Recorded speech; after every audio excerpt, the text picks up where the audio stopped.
Hello and welcome back. We are continuing our journey through these classic texts, trying to pull out the wisdom for, our actual lives. Right, for the Monday morning tech. Exactly.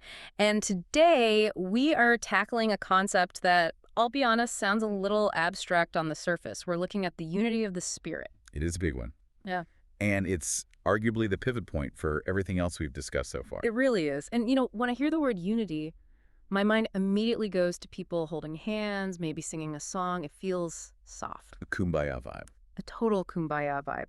But the source material we're digging into today, Chapter 3 of Thomas Troward's Edinburgh Lectures, it's not that at all. It's surprisingly aggressive. Aggressive is a good word for it. Or maybe rigorous is even better. You have to remember, Troward was a judge. He was a man of the law. Ah, okay. So he's not interested in unity as like a nice sentiment or a moral suggestion. He approaches it as a mathematical necessity. That was a hook that really grabbed me. He says unity isn't just a spiritual idea, it is a mathematical fact. That feels like such a bold claim. It is. We're not usually talking algebra when we talk about mindset, so let's unpack this right away. How can oneness be a math problem? It all comes down to his definition of infinity. This is the bedrock of his whole argument. If you accept the premise that the originating life principle, or spirit, is infinite. Which most traditions do, right? We do. If you accept that, then you're bound by logic to accept certain conclusions. And Troward argues that if something is truly infinite, it cannot be divided. Walk me through that. Why can't I divide infinity? It seems like I should be able to. Think about it for a second. If you have something infinite and you try to cut it in half, what do you have? Well, intuitively, I'd say two halves. But are those halves finite or infinite? If I cut it, they'd have to be smaller than the original thing, wouldn't they? So they'd have to be finite. Exactly. If you could cut a piece out of the infinite, that piece you cut out would be defined by its boundaries. It would be finite. Okay. And the part that's left over would also be defined by what was missing. So it would also become finite. You would have effectively destroyed the very nature of infinity. So it's a binary thing. It is. It's either infinite or it's parts. It can't be both. Logically, mathematically, it must be a single, indivisible unit. Precisely. It can't have parts. Okay, my brain is following the logic on the whiteboard, but here is where I get stuck. What does that mean for me sitting here? Because I definitely feel like a separate part of the universe. I have my own body, my own thoughts, my own problems. I don't feel like I'm the whole thing. I feel like a fragment. And that is the core illusion Troward wants to shatter. This is where the math gets a little trippy. His logic implies that because the spirit is infinite and indivisible, the entirety of that spirit must be present at every single point in space simultaneously. Wait, say that again? The whole thing is everywhere at once. Yes. Because it can't be divided. It can't be like distributed in slices. You don't get a slice of the universe. Yeah. You don't have a tiny watered down fragment of the life principle. So what do I have? You have the whole potential of it concentrated at the point of view. Is there an analogy for that? Because that's a big concept. Think of a hologram. Yeah. In a regular photo, if you cut out the corner, you just have a picture of the corner. That's it. Yeah, right. But in a true hologram, if you cut a piece off, that little piece still contains the image of the whole object, just from its specific angle. Troward is basically saying you're a center of distribution for the entire energy of the universe, a focal point where the infinite is becoming specific. That is a massive shift in perspective. So instead of me being this tiny cog in a giant machine, fighting for my share, I'm actually a point where the whole machine is conscious of itself. That's it, exactly. And the mission for this discussion is to take that from a cool intellectual concept, which it is, and turn it into a practical unity lens. A unity lens. I like that. Because if this is true, it changes how we handle a difficult boss, or a fight with a partner, or even a bad habit. We want to move from the math of unity to the practice of unity. Practical application is what we're all about. And before we go any deeper, I just have to say this. Please do. If this episode helps you, please hit like and subscribe for the next one. It really does help us keep these conversations going. It does. Okay, so we've got the math of the infinite. Let's try to get a plain English definition of this unity of the spirit. If I'm at a coffee shop, how do I explain this to a friend without sounding, Without sounding like a philosophy professor, you'd say that at the most fundamental level, there's only one originating power. Troward calls it the life principle. The life principle. And because it's the source of all life, its nature is to create and expand. It's always pushing life forward. Okay, so the engine of the universe isn't neutral. It has a direction. It wants more life. Exactly. It has a trajectory. It moves toward expansion. And here's the key part. It cannot act against itself. You know the old saying, a house divided against itself cannot stand. Right.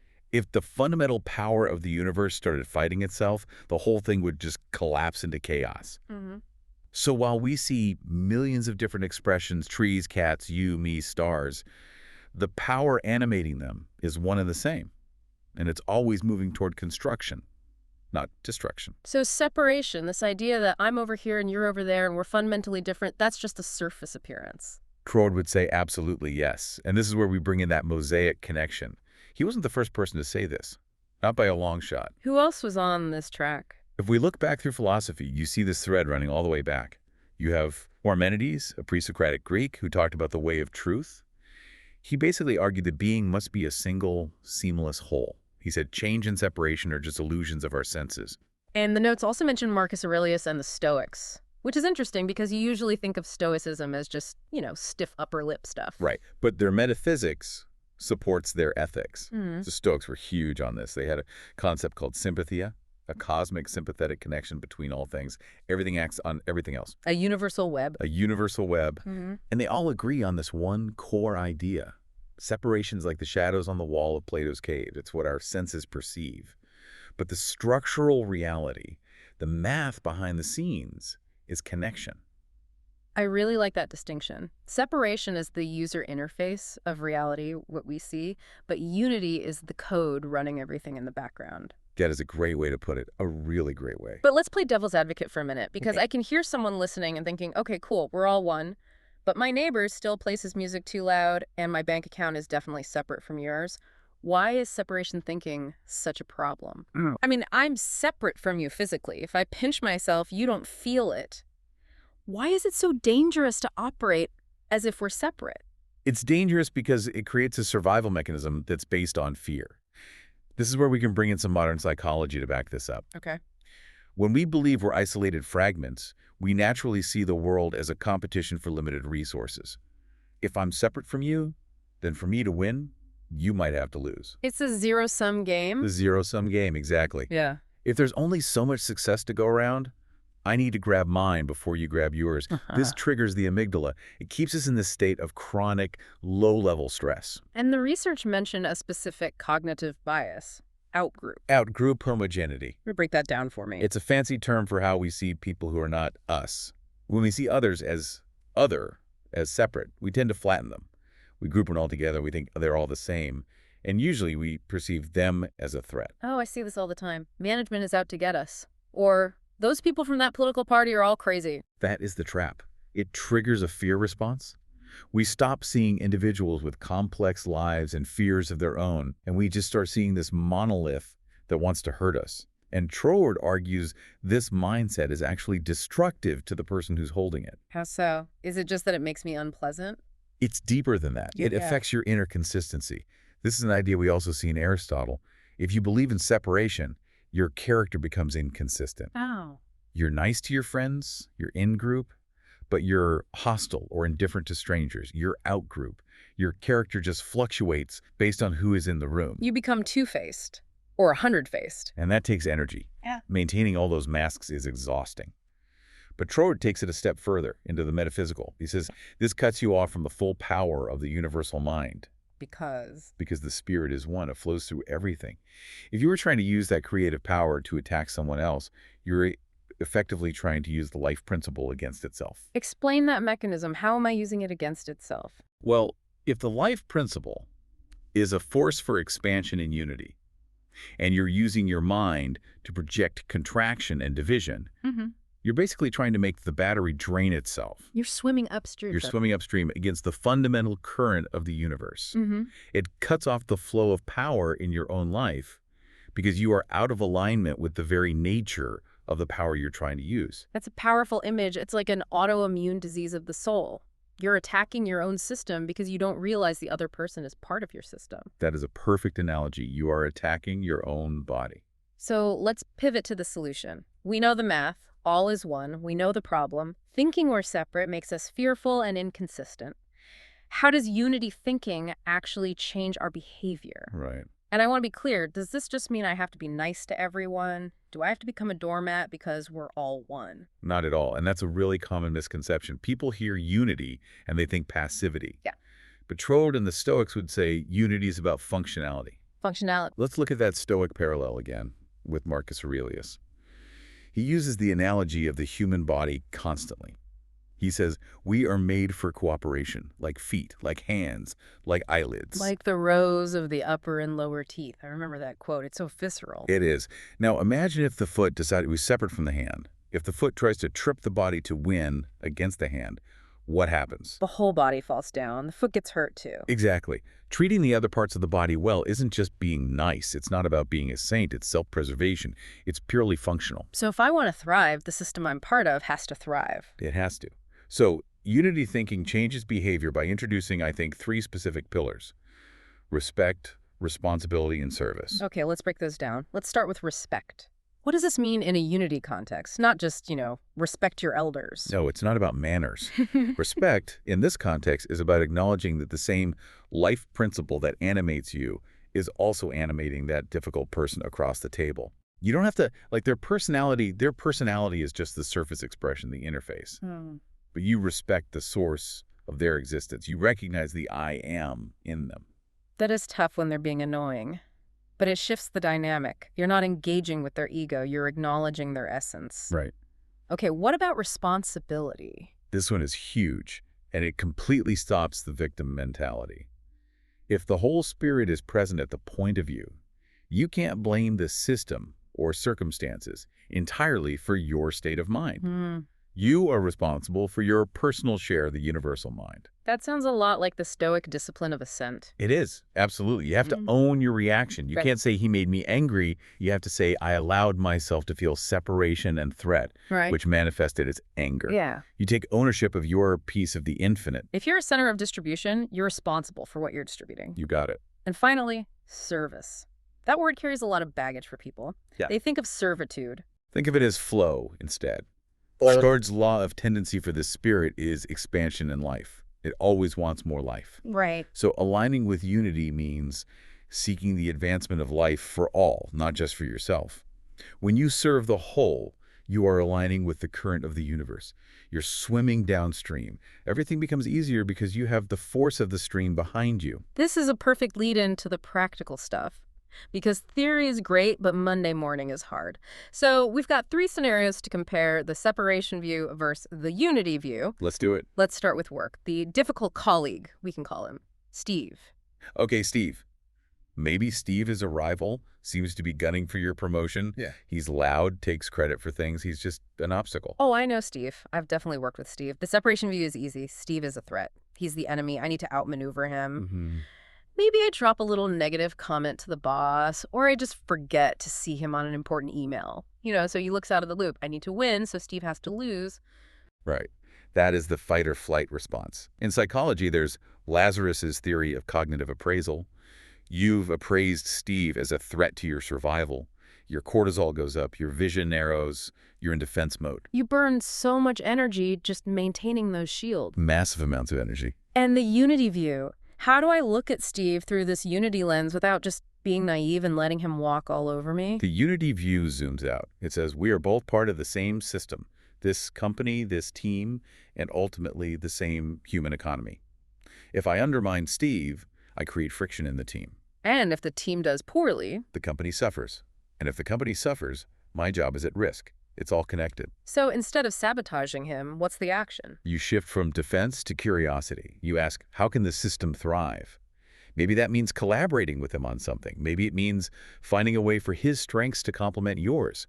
You lower the threat level in your own brain. And people can smell that desperation and hostility. They can. And they can also sense confidence and collaboration. The unity approach actually makes you look more like a leader.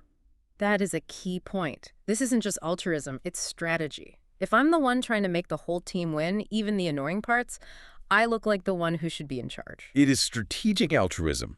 You're playing the long game. Okay, second example, relationships. And this is where it gets messy, that classic conflict with a partner or family member. Yeah, this is where it gets very personal. In the separation view, a fight is a battle of wills. It's zero-sum. I need to be right. And if I'm right, that means You must be wrong. And we dig in, we bring up things from years ago. You always do this. We attack their character. Suddenly we're not arguing about the dishes anymore. No, you're arguing about who is a fundamentally better person. And we forget that we are co-creating the relationship. Co-creating it. Yeah, think of the relationship as a third entity. There's you, there's me, and there's us. If I attack you, I'm damaging the U.S. And since the U.S. is the foundation I'm standing on, I'm basically attacking my own foundation. It's like sawing off the branch you're sitting on because you're mad at the tree. Exactly. So the unity view looks for the shared need underneath it all. How does that work in the heat of the moment, though? You have to pause and ask, what is really going on here? Underneath almost every conflict is a shared human need. Maybe I'm yelling because I need to feel secure. Maybe you're withdrawing because you need respect or autonomy. The unity thinking says, we're on the same side facing a problem. It puts you shoulder to shoulder looking at the issue rather than face to face yelling at each other. That visual helps so much. Shoulder to shoulder, not face to face. You externalize the problem. So you can solve it together. Okay, third example. This one's my favorite because it involves a cat. And who doesn't love a good cat story? Yes, the story of Lucky the cat. This comes from a source on neuroplasticity and habit formation. Tell us about Lucky.